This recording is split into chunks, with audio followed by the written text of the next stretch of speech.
Welcome to the IBEX fourth quarter full year 2025 earnings conference call. At this time, all participants are in a listen-only mode. After the speaker's presentation, there will be a question-and-answer session. To ask a question during the session, you will need to press star 11 on your telephone. You will then hear an automated message advising your hand is raised. To withdraw your question, please press star 11 again. Please be advised that today's conference is being recorded. To note, there is an accompanying earnings presentation available on the IBEX Investor Relations website at investors.ibex.co. I will now turn this conference over to Mr. Michael Darwal, Head of Investor Relations for IBEX.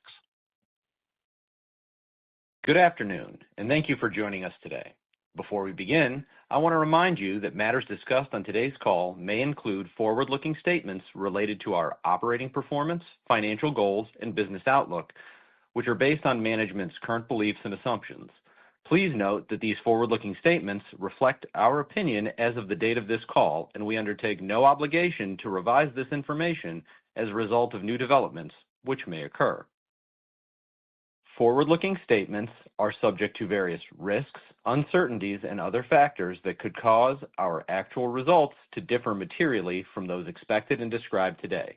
For a more detailed description of our risk factors, please review our annual report on Form 10-K filed with the U.S. Securities and Exchange Commission on September 11, 2025, and any other risk factors we include in subsequent filings with the SEC. With that, I will now turn the call over to IBEX CEO, Bob Gibbs. Thanks, Mike. Good afternoon, and thank you all for joining us today as we share our fourth quarter and fiscal year 2025 results. Before we get into the details of our results, I think it might be helpful to step back and look at how our business has evolved over the past decade and why we are confident in our continued ability to outperform the market. In FY16, when I joined as CEO, we undertook a strategic journey of transforming IBEX into a differentiated customer experience company. This strategy was built on three key pillars. One, the blend of our culture, engagement, and branding. Two, our purpose-built technology we called WaveX. And three, our deep analytics and business insights capabilities. We called this BPO 2.0. Today, we believe we are best in class in each area, and the result of this is a differentiated company that is and can continue to outperform the competition. These capabilities, those three key pillars, have enabled us to consistently win trophy new logo clients who are looking to a partner who can disrupt the status quo. Equally important, these attributes do in fact power us to outperform our competitors and consequently win new market share. The thesis is if you have an extremely engaged employee powered with great technology and analytics, you will outperform your competition, delight, and retain your clients. And our financial results continue to validate our differentiation. In FY24, as the market began to look at the intersection of AI and CX as a threat, we set our new vision to BPO 3.0. with a goal to extend our capabilities and become an industry leader in delivering AI solutions to our clients, and as a result, create an even stronger company. I am proud to report that FY25 saw IBEX make great strides in this strategic next step. We've been able to deploy AI internally to enable our operational teams to execute more effectively and efficiently for our clients, while at the same time, we have jumped ahead of our competitors in deploying AI agent solutions like chatbots and voice bots to solve less complex interactions. What we have found is that having a seamless integrated solution from AI agent to human agent uniquely positions us to support customers along the entire customer journey. This gives us a competitive advantage. Importantly, this strategy and our ability to execute against it helped IBEX deliver on the most impressive results in our history as a company in FY25, and has us well positioned to perform in FY26 and beyond. FY25 was a transcendent year for IBEX, where we significantly outperformed the BPO market and achieved all-time bests across a number of key financial metrics. In FY25, we delivered record fiscal year revenue of $558.3 million, up 10% from a year ago. We finished the year with Q4 revenues increasing to a blistering 18% from prior year. We delivered record adjusted EBITDA of $72 million for the fiscal year, up more than 10% from a year ago, while making key investments into new markets like India, geographic expansions into our highly profitable offshore regions, and into our Wave iX tech stack. We achieved record adjusted EPS of $2.75, up 31% from a year ago, on record adjusted net income of $43 million, up 12% from a year ago. And we posted our strongest free cash flow quarter ever of $23 million in Q4, and a record $27 million for the year. The IBEX brand is stronger than it has ever been. Our growth has been driven by operational excellence with our embedded base clients, enabling us to win significant market share from our competition, while our differentiated value proposition resulted in continued new logo wins with trophy clients throughout the year. Importantly, this past quarter marked the shift from proof of concept for our AI solutions to full-scale deployments, setting the table for future growth. Fiscal 2025 was a milestone year across many fronts, including our successful entry into India. When we IPO'd the company in August of 2020, we were early in our strategy and a work-in-progress company. We believed in ourselves and our strategy, and what an amazing journey this has been. Today, we have built IBEX into a structurally strong company that is outperforming the market and is well positioned for the future. Let me highlight the current state of IBEX. We are a growth leader. Revenue grew 10% in FY25, when many of the largest players were low single-digit or negative. We have a strong margin profile that continues to expand, driven by double-digit revenue growth in our highest margin services and geographies. We have built one of the finest rosters of trophy clients in the industry, each with significant outsourcing spend. Our balance sheet is very healthy, with zero net debt and strong free cash flow generation. More than 80% of our business is higher valued, digital-first, and integrated omnichannel support. We have a powerful new logo engine that continues to win high-profile clients, and an operational team that outperforms. And we believe we are the early leader in bringing compelling AI CX solutions to market for our clients. All this gives me, our leadership, and our board great confidence as we look ahead to the next 3 to 5 years. With these results in mind, I'd like to thank my team and the whole IBEX family for a tremendous quarter and fiscal year. Fiscal 2025 was a statement year, one for the record books, and highlights the strength of IBEX and this team. Last year at this time, I said we believed we'd reached an inflection point for IBEX with a return to growth. The momentum we amassed throughout the fiscal year showed exactly that, delivering record results. We are now well positioned for another strong year in FY26 and beyond.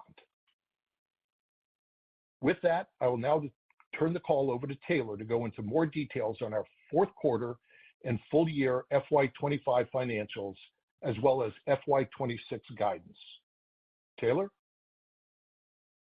Thank you, Bob, and good afternoon, everyone. Thank you for joining the call today. In my discussions of our fourth quarter and fiscal year 2025 financial results, references to revenue, net income, and net cash generated from operations are all on a U.S. GAAP basis, while adjusted net income, adjusted earnings per share, adjusted EBITDA, and free cash flow are on a non-GAAP basis. Reconciliations of our U.S. GAAP to non-GAAP measures are included in the tables attached to our earnings press release. Our fourth quarter results are once again among the strongest in our history, with record results across the board for revenue, adjusted EBITDA, EPS, adjusted EPS, and free cash flow. Fourth quarter revenue was $147.1 million, an increase of 18.2% from $124.5 million in the prior year quarter. This was our highest growth quarter in approximately 3 years. Revenue growth was driven by vertical growth in retail and e-commerce of 25%, health tech of 19%, travel, transportation, and logistics of 10%, and outstanding growth in our digital acquisition business. Our focused efforts to grow our higher margin offshore delivery locations are continuing to have a favorable impact on bottom line results. Offshore revenues grew 17% from the prior year and comprised 49% of total revenue, allowing us to maintain our strong gross margin of 31.4%. Revenue mix in our higher margin digital and omnichannel services also continues to be strong. Digital and omnichannel delivery represented 82% of our total revenue, an increase from 77% in the prior year quarter, and grew 25% versus the same quarter a year ago. For context, digital and omnichannel comprised roughly 65% at the time of our IPO in 2020 and was basically negligible when we started this journey in 2016. We expect that we'll continue to be successful driving growth in these higher margin regions and services as new client wins and growth in our embedded base continue to be focused in these areas. Fourth quarter net income remained relatively consistent at $9.6 million, compared to $9.8 million in the prior year quarter. The results were primarily driven by the meaningful growth of work in higher margin offshore regions of 17% year over year for the quarter, offset by higher selling, general, and administrative expenses related to investments in our teams, technology, and the Workday implementation, as well as our expansion into India. We also incurred severance and impairment expenses of $2 million related to long-term assets no longer carrying value for us, and the closure of a very small business line. Net interest expense was $400,000 in the quarter versus $400,000 of net interest income in the prior year, and our tax rate was 19% versus 26% in the prior year. Fully diluted EPS was 66 cents, up from 56 cents in the prior year quarter. Positively impacting EPS growth were fewer diluted shares outstanding due to our share repurchases totaling 3.9 million shares during fiscal 2025, which includes the repurchases of 58,000 shares in the fourth quarter for $1.7 million. Our weighted average diluted shares outstanding for the quarter were 14.5 million versus 17.6 million 1 year ago. Moving to non-GAAP measures, adjusted EBITDA increased to $20.5 million, or 13.9% of revenue, from $17.9 million, or a record of 14.4% of revenue for the same period last year. Adjusted net income increased to $12.6 million from $10.2 million in the prior year quarter. Non-GAAP fully diluted adjusted earnings per share increased to 87 cents from 58 cents in the prior year quarter, which was driven by the impact of higher revenue, strong operating performance, a lower tax rate, and fewer diluted shares outstanding, offset by higher net interest expense. As a BPO company, we are pleased with the client diversification we've established over the last several years. For the fourth quarter of fiscal year 2025, our largest client now accounts for less than 10% of revenue due to the strong growth in the rest of the business, and our top 5, top 10, and top 25 client concentrations remain consistent with the prior year at 36%, 54%, and 79% respectively of overall revenue, representative of a well-diversified client portfolio.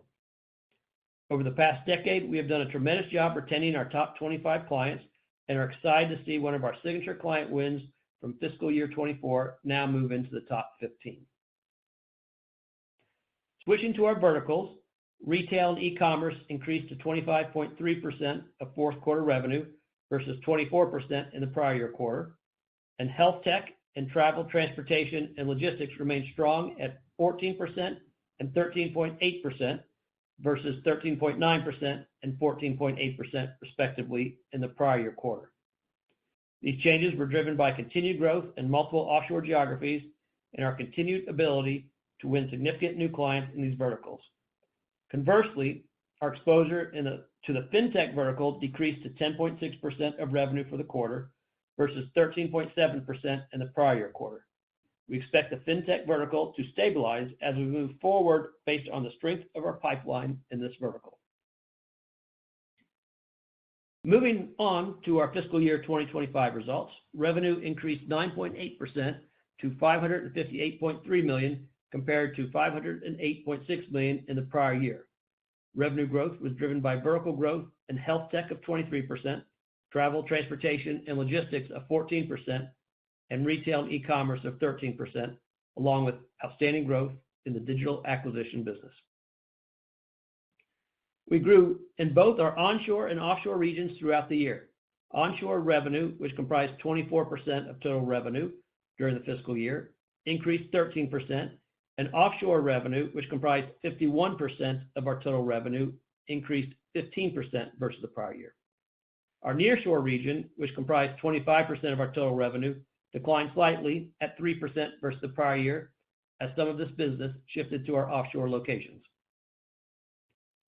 Fiscal 2025 net income increased to $36.9 million versus $33.7 million in the prior year. The increase was driven by revenue growth and gross margin expansion, particularly in our higher margin offshore regions, offset by increases in selling, general, and administrative and net interest expense. Our effective tax rate was 19.7% versus 17.9% for fiscal year 2024, which was attributable to changes in revenue mix across our taxable jurisdictions and discrete items recorded in the prior year. We expect our normalized tax rate going forward to be in a 20 to 22% range, benefiting from higher net income and lower diluted shares outstanding. Our GAAP diluted earnings per share increased 28% to $2.36. Reviewing non-GAAP measures for the full year, adjusted EBITDA increased to $72 million, or 12.9% of revenue, compared to $65.2 million, or 12.8% of revenue for the prior year. Adjusted EBITDA margin increased slightly as growth in our higher margin offshore locations and in our digital acquisition business, as well as our site optimization efforts over the past year, were largely offset by increased SG&A expense. Adjusted net income increased 12.1% to $43 million compared to $38.4 million in the prior year. Non-GAAP fully diluted adjusted earnings per share increased 31% to $2.75 compared to $2.10. The increase in adjusted net income and non-GAAP fully diluted adjusted earnings per share was primarily driven by the top and bottom line operating performance discussed earlier and our lower share count. This was offset slightly by increased net interest expense compared to the prior year. Net cash generated from operating activities was a record of $45.7 million for fiscal 2025 compared to $35.9 million for fiscal 2024. The increase was primarily driven by an increase in revenue and a lower use of working capital. Our DSOs ended the year at 72 days for the quarter, consistent with the DSO at the end of last year. We expect our DSOs to remain stable in the mid-70s on a go-forward basis. Capital expenditures were $18 million, or 3.3% of revenue for fiscal year 2025, versus $9 million, or 1.7% of revenue in the prior year. This increase was primarily driven by expansions to meet the strong demand in our highest margin regions. Free cash flow for fiscal 2025 was a record of $27.3 million up from $27 million in the prior year. Our record operating cash flow was offset by the increase in capital expenditures of $9.5 million, as discussed above. We ended the fourth quarter with $15 million of cash and debt of $1.6 million for a net cash position of $13.7 million, an improvement of $21.2 million compared to net debt of $7.6 million at the end of our third quarter. When compared to our net cash position of $61.2 million as of June 30th, 2024, this reflects the impact of $77.2 million in share repurchases during fiscal 2025, including our $70 million TRGI share repurchase. To summarize our 2025 fiscal year, we achieved outstanding top and strong bottom line results during the year, allowing us to enter fiscal 2026 with great momentum. We delivered a multi-year high top-line performance with 10% revenue growth for the year and 18% for the fourth quarter. Our adjusted EPS of $2.75 for fiscal year 2025 was up 31% over the prior year and was a record for our business. The fourth quarter was also our strongest quarter ever in generating free cash flow of $23 million. Our continuing strong financial results and healthy balance sheet are enabling strategic investments in our growing AI capabilities and sales resources, as well as further expansion into strategic markets and in our top-performing geographies. Importantly, with the backdrop of a fluid market environment, we maintain continued confidence in the business to provide the following guidance on growth in the first quarter and fiscal 2026. For fiscal 2026, revenue is expected to be in the range of $590 to $610 million. Adjusted EBITDA is expected to be in the range of $75 to $79 million. For first quarter fiscal year 2026, revenue is expected to be in the range of $143 to $146 million. First quarter adjusted EBITDA is expected to be in the range of $17.5 to $19 million. Capital expenditures are expected to remain in the range of $20 to $25 million for the year. Our business is well positioned for today and the years ahead, and we're excited about the momentum we've built as we head into fiscal year 2026.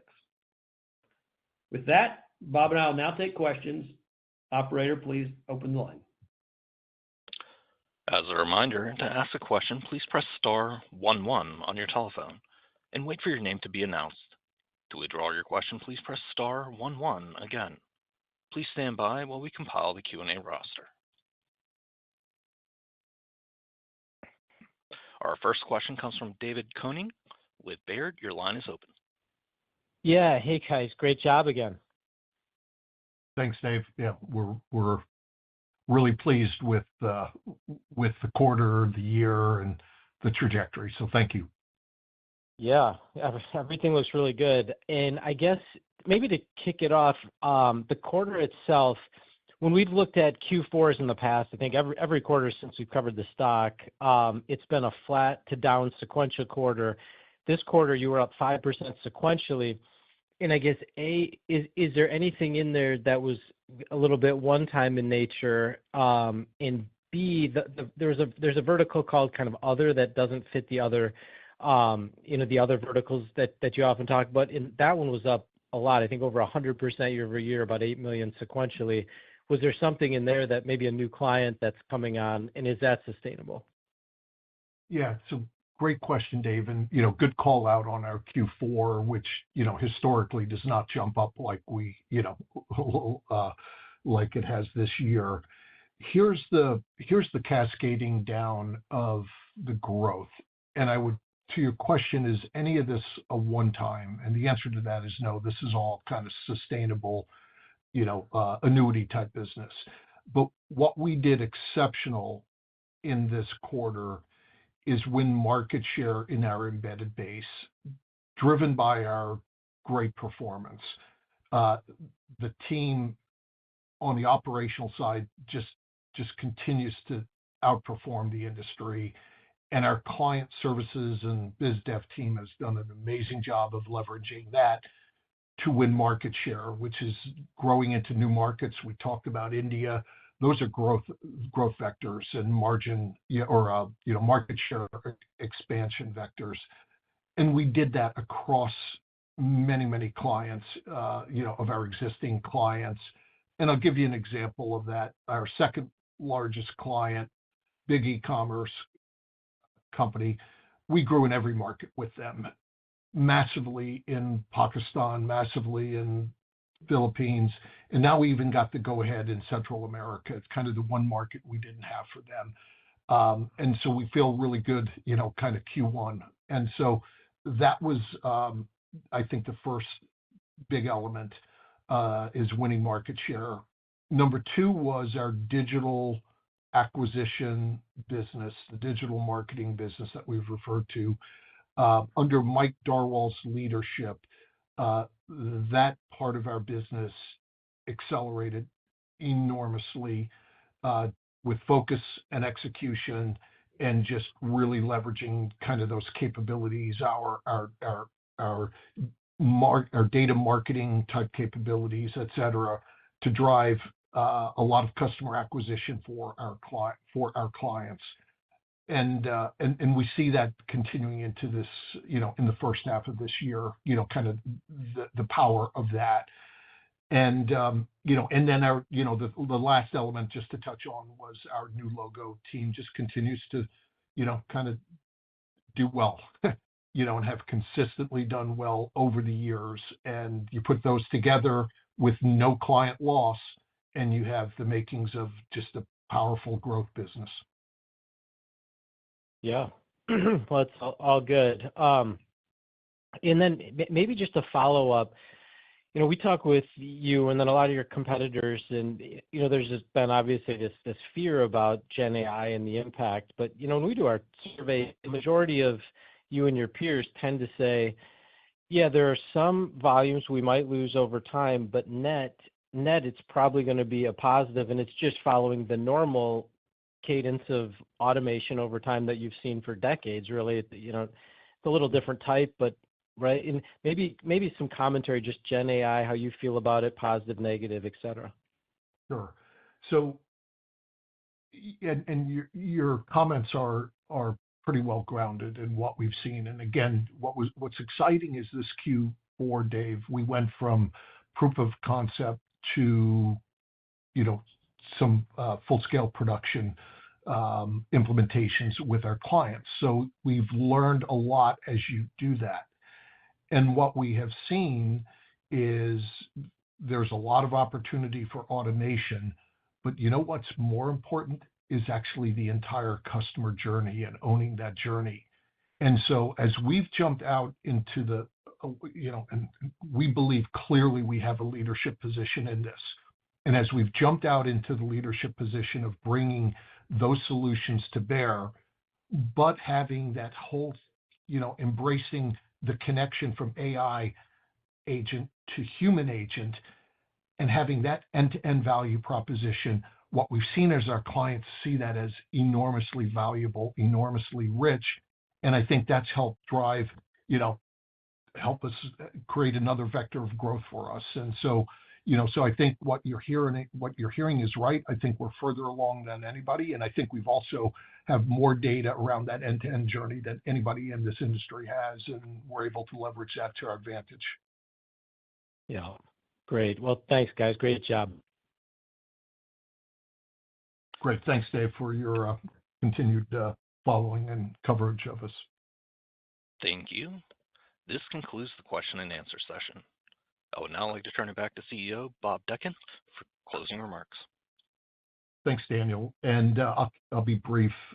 Couldn't be more proud of what IBEX has done and of what my management team just continues to deliver quarter over quarter, year over year. And we are well positioned for FY26. So look forward to chatting in the next quarter, but we're really proud of everything that we've done in this space and how we've created ourselves into a truly differentiated company. Thank you all. Have a good day. This concludes today's conference call. Thank you for participating. You may now disconnect.